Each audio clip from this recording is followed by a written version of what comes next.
The rain hammered against the windows of the Rothwell mansion like accusations demanding to be heard.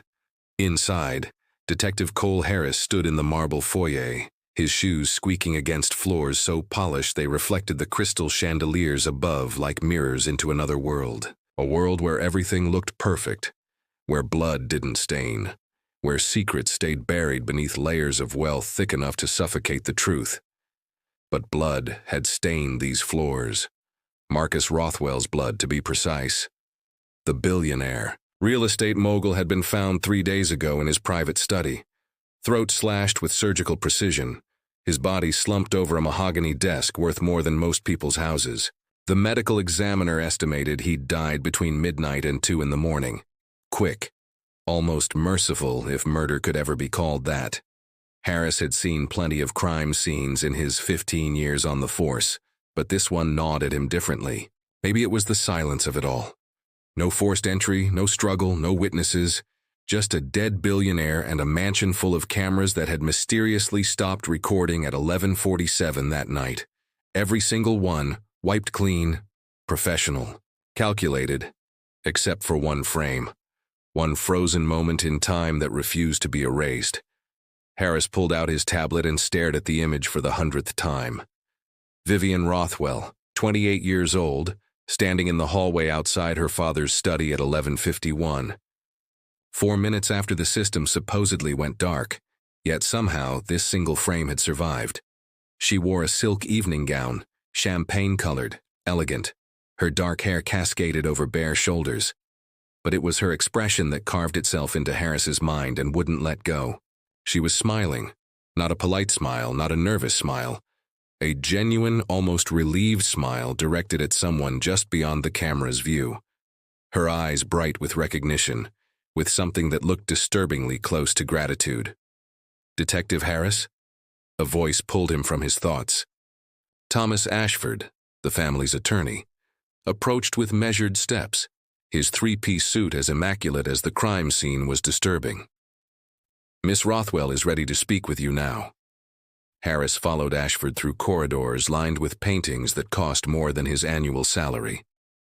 Past rooms filled with furniture that belonged in museums. The wealth pressed down on him, suffocating and silent. He'd grown up in a 2-bedroom apartment in Queens with 4 siblings. This kind of money didn't just separate classes. It created entirely different species of human beings. Vivian Rothwell sat in what the family called the small sitting room, though it could have fit Heiress's entire apartment twice over. She wore simple black, no jewelry, her face bare of makeup. Dark circles shadowed her eyes. Her hands trembled slightly as she clasped them in her lap. "Miss Rothwell," Heiress began, settling into the chair across from her. "I know you've already given your statement, but I need to go over a few details again." "I understand." Her voice was quiet, almost hollow. "But I've told you everything I remember." "Which is nothing. I woke up in my room at 6 in the morning covered in blood, my father's blood. The doctor said I had Rohypnol in my system. Someone drugged me. Someone erased my memory of that entire night." Heiress leaned forward. "Let's start earlier. You attended your father's dinner party that evening. How was his mood?"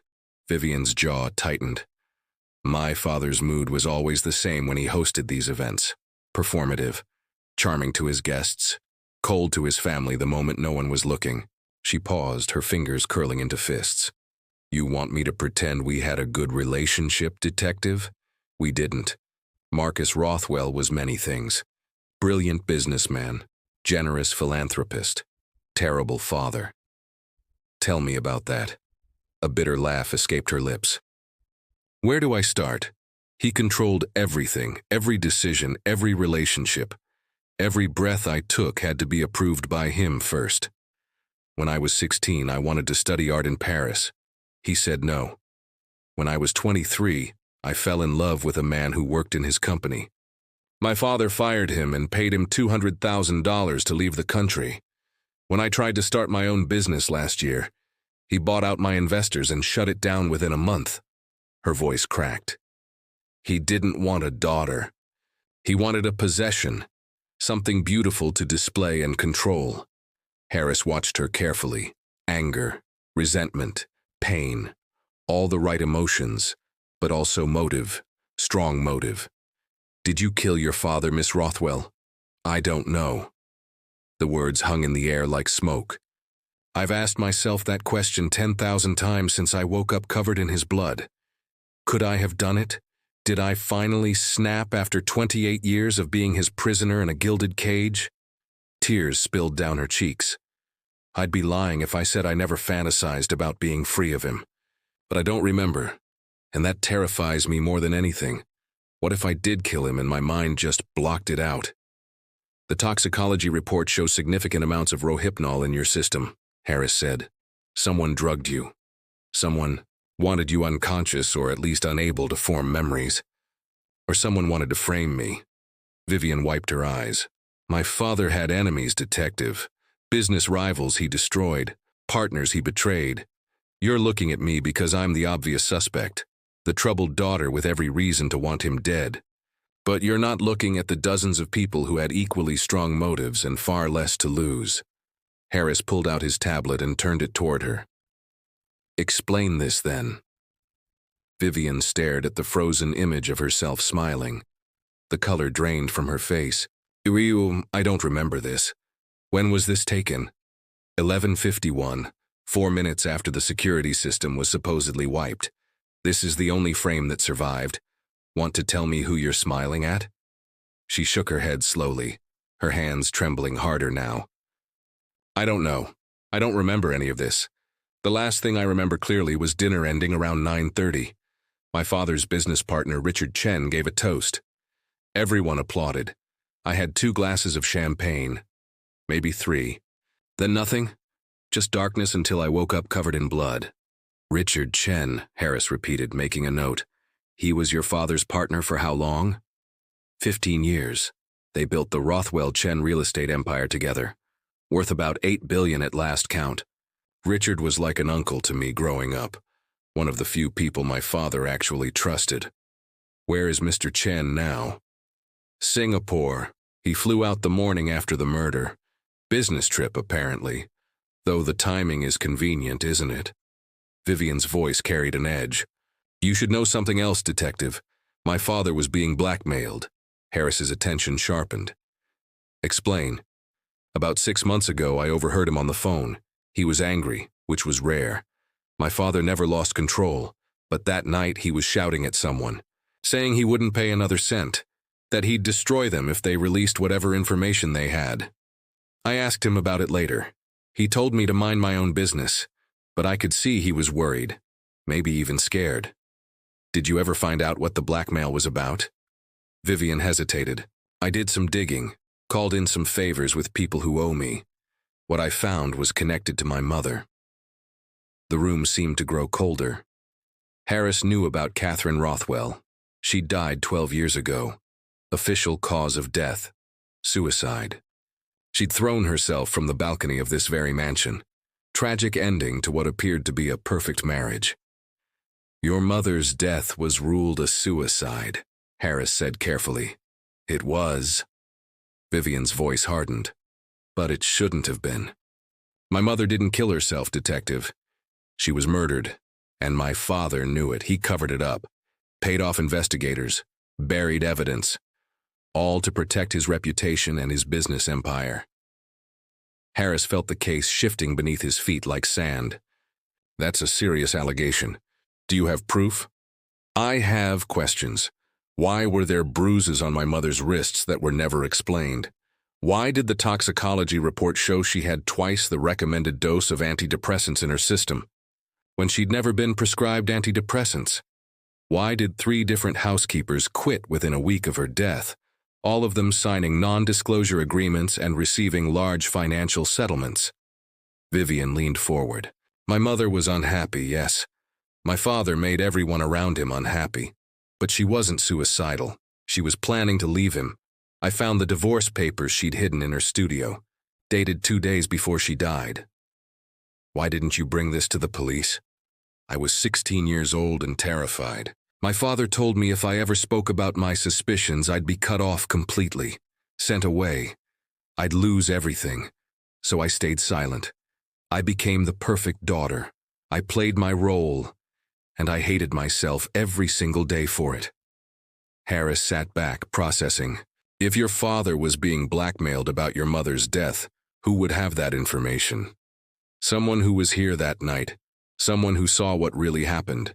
And there were only 5 people in the house when my mother died.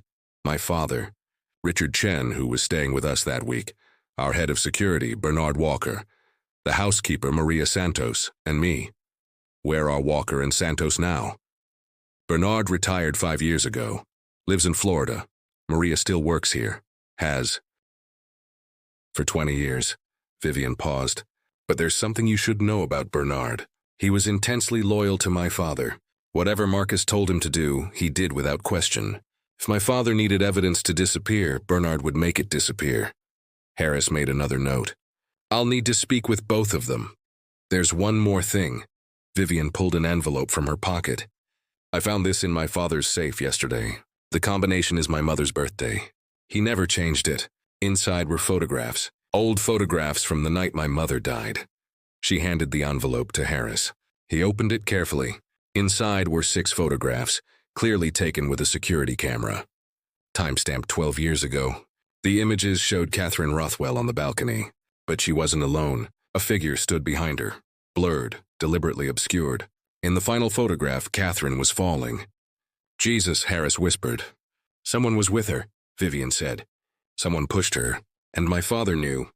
He kept these photographs for 12 years. Why, insurance? Leverage or guilt?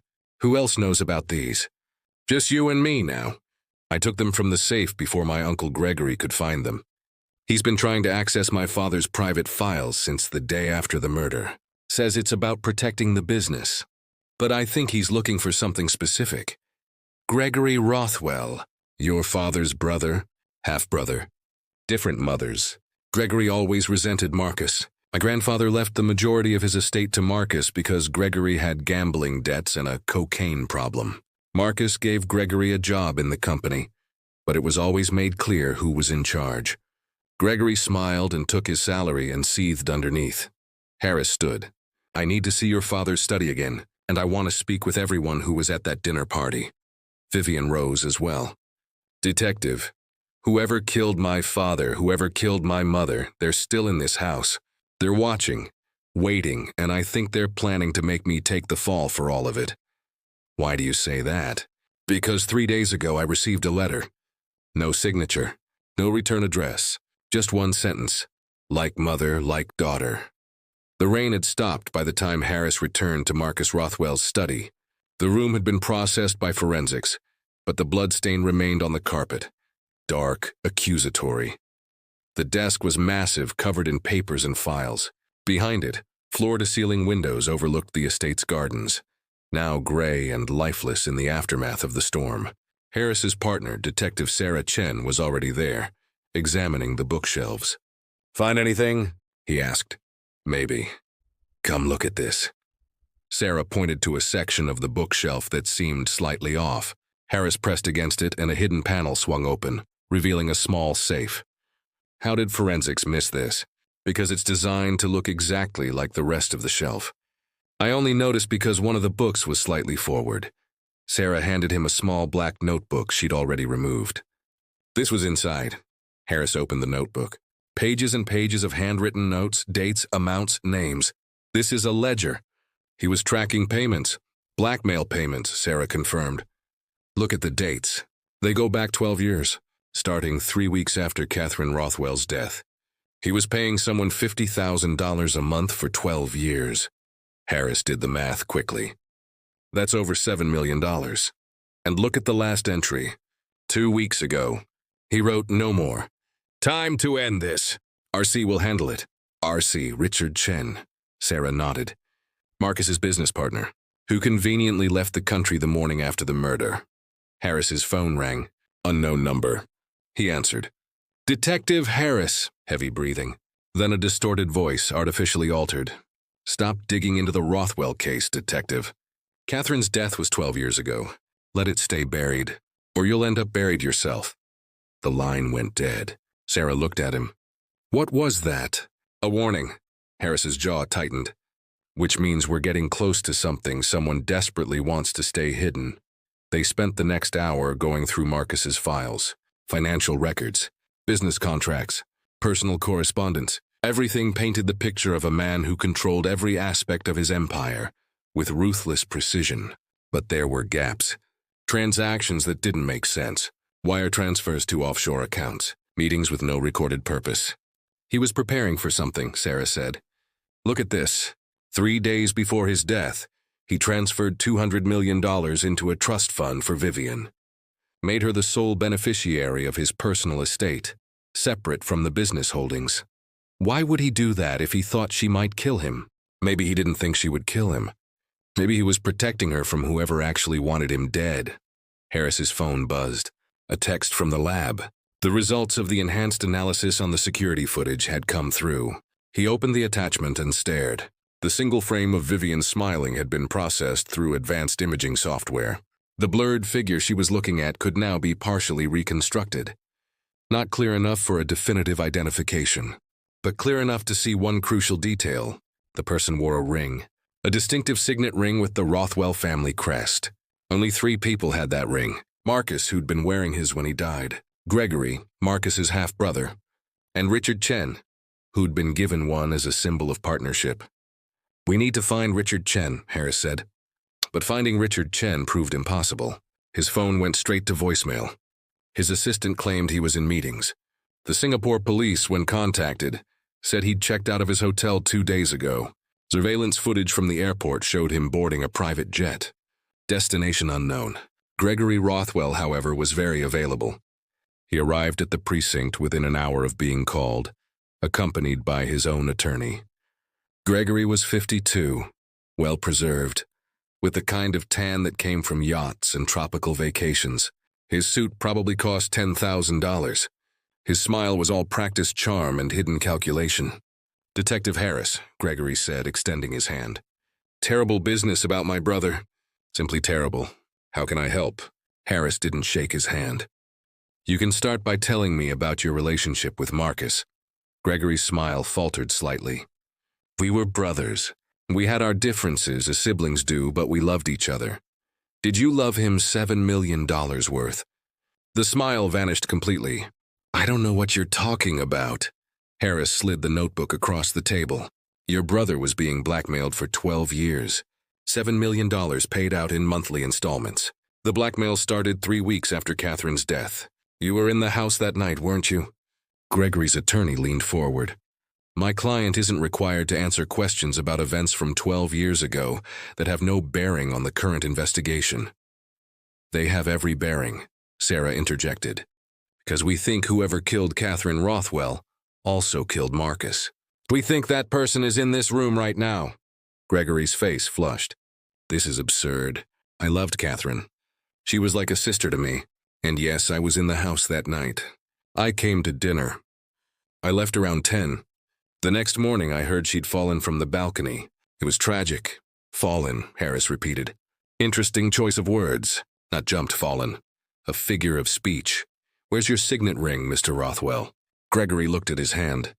His ring finger was bare. I must have left it at home. When did you last see it? I don't remember. A few days ago? Why does this matter? Heiress showed him the enhanced image. Because this is the person Vivian was smiling at moments before her father was murdered. And that person is wearing a Rothwell family signet ring. So I'll ask you again, where is your ring? The color drained from Gregory's face. His attorney stood. This interview is over. My client won't be answering any more questions without a formal charge. But as they walked toward the door, Gregory turned back. You think I killed my brother? For what, money? I have money. Revenge for what? Marcus gave me everything I have. You're looking in the wrong direction, detective. If you want to know who killed Marcus, ask yourself who had access to the security system. Who could erase all that footage except one convenient frame pointing directly at Vivian? Ask yourself who stood to gain from both Marcus and Vivian being destroyed. Who? Heiress demanded. Richard Chen. Marcus was planning to dissolve their partnership. Cut Richard out of the business entirely. $12 billion in holdings. And Richard would have gotten nothing except his original investment. Marcus found out Richard had been cooking the books. Embezzling for years. He was going to expose him, ruin him. Richard knew it. And Richard always had a key to this house. Full access to everything. After Gregory left, Heiress and Sarah sat in silence. The pieces were starting to form a picture, but it was still fragmented. Incomplete. "We need to talk to Maria Santos," Sarah finally said. "The housekeeper. She was there when Catherine died. She's been working in that house for 20 years. She knows something." Maria Santos was 63, small and quiet, with careful eyes that had seen too much and revealed too little. She sat in the mansion's kitchen, her hands wrapped around a cup of tea gone cold. "Mrs. Santos," Heiress began gently, "I need you to tell me about the night Catherine Rothwell died." Maria's hands trembled. "I signed papers. I can't talk about that night. Those non-disclosure agreements won't protect you if you're withholding evidence in a murder investigation. You could go to prison." Tears welled in her eyes. "You don't understand, Mr. Rothwell. He said if I ever spoke about what I saw, my family would suffer. My daughter, my grandchildren. He had power. Real power. The kind that destroys people." "Marcus is dead," Sarah said softly. "He can't hurt you anymore. But someone in that house is a killer. Maybe 2 killers. And Vivian is in danger. She needs your help." Maria closed her eyes. When she opened them, decades of carefully maintained silence began to crack. Mrs. Catherine, she was good. Kind. She loved Miss Vivian so much. But Mr. Rothwell, he made her so sad. So trapped. That night there was a terrible fight. I heard it from the kitchen. Mrs. Catherine, she said she was leaving. Taking Miss Vivian and leaving. Mr. Rothwell, he laughed. Said she would never leave. That he owned her just like he owned everything else. What happened then? Mrs. Catherine, she went to the balcony to get air. She did that when she was upset. I brought her tea. Mr. Chen was there too. He and Mrs. Catherine, they were talking quiet. I left them alone. But then, her voice broke. I heard Mrs. Catherine scream. I ran back. She was falling, and Mr. Chen, he was at the balcony rail, his hands out like he'd just pushed. The room seemed to stop breathing. Richard Chen pushed Catherine. Heiress felt everything click into place with terrible clarity. I saw him. I swear to God I saw him. But then Mr. Rothwell came, and Mr. Chen, he said Mrs. Catherine jumped. That she was suicidal. That he tried to save her but couldn't reach her in time. Mr. Rothwell, he looked at me. He knew I saw, he knew. But he said if I told anyone, my family would be destroyed. So I kept quiet. I took the money. I kept cleaning his house, and I kept quiet, and I hated myself every day. Why would Richard Chen kill Catherine? Maria wiped her eyes. Because Mrs. Catherine, she found out. About the money Mr. Chen was stealing. She told me that afternoon. She said she was going to help Mr. Rothwell expose him. She had proof, documents. She was going to give them to Mr. Rothwell that night after dinner. But Mr. Chen found out, and he stopped her. Everything fell into place. Richard Chen had killed Catherine to protect his embezzlement. Marcus had found out, had evidence, but Chen had also had evidence of Marcus's cover-up. Mutually assured destruction. So Marcus had paid blackmail for 12 years, while slowly building a case to destroy Chen completely. And when Marcus finally decided to end it, Chen had struck first. But something still didn't fit. The drugging of Vivian, the frame showing her smiling, the elaborate staging. Mrs. Santos, Heiress said urgently. Is Richard Chen the only one who knew what really happened that night? No, Mr. Bernard, the security man. He was there too. He helped clean up. Erase the security footage from that night. He and Mr. Chen, they worked together. Where is Bernard Walker now? He's here. In the house. He came back 3 days ago. Said he needed to help protect Miss Vivian during this difficult time. Heiress and Sarah ran. They found Vivian in her room, pale and shaking. Bernard Walker stood behind her, a gun pressed to her temple. His face was calm, almost peaceful. I knew you'd figure it out eventually, Bernard said. Marcus always said you were smart, detective. Put the gun down, Bernard. Can't do that. I've spent 12 years protecting Marcus's secrets, protecting the family. But Marcus got weak. He was going to confess, destroy everything to save his guilty conscience. Richard and I, we built this empire as much as he did. We weren't going to let him tear it all down. So you killed him, Sarah said, her own weapon drawn. Richard killed him. I just helped. Erased the footage. Drugged Vivian. Made her look guilty. She was supposed to take the fall. The troubled daughter finally snapping. Perfect story, Bernard smiled. But then Richard got greedy. Wanted to run, leave me holding the bag. So now I have to adjust the plan. By killing Vivian? Murder-suicide. Vivian, overcome with guilt, kills herself after confessing to her father's murder. Tragic ending to a tragic story. And all the secrets stay buried. Richard disappears with his stolen billions. I retire quietly. Everyone wins. Except the Rothwells, of course. Vivian's eyes met Heiress's, and in that moment he saw the same expression from the security footage. Not fear, not helplessness, recognition, understanding, resolution. I know what you did to my mother, Vivian said quietly. I know you helped Chen push her. I know you erased the evidence. I know everything. Your mother was weak, Bernard said coldly. Just like your father became weak. The strong survive. The weak fall? Then I guess I'm strong. In one fluid movement, Vivian drove her elbow back into Bernard's stomach. He doubled over, the gun dropping. Heiress was on him in seconds, Sarah right behind. The fight was brief and brutal, ending with Bernard face down on the floor, handcuffs clicking shut around his wrists. Vivian collapsed into a chair, her whole body shaking. Heiress knelt beside her. You okay? My mother didn't kill herself. My father didn't die in a random attack. Every nightmare I've had for 12 years was real. She looked at him with eyes full of a pain too deep for tears. How am I supposed to be okay? The truth came out in pieces over the following weeks.